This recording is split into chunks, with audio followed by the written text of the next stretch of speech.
But so many times, and I kind of preach this about the automation, is like, well, let's just set it up. If we know we want to do it, we know we want to save and get to this goal, then why sit around and wait for once a year to decide if we got extra money to hit this goal that's super important to us? So I think the kind of two things draw parallel.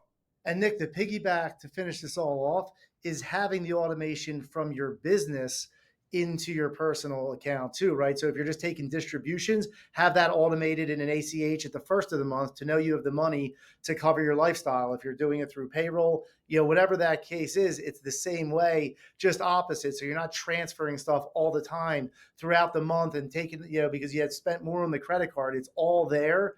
And again, that gets back to sleep good at night, right?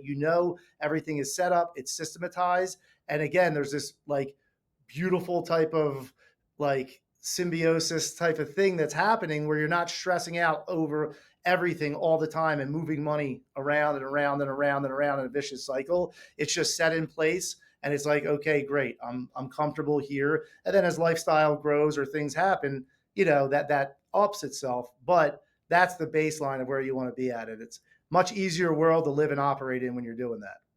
Agree. And that gives you time back to kind of focus on what's important, right? Running your business, being with your family, and not always looking over your shoulder going, oh, do I, am I saving money? Am I going to save money?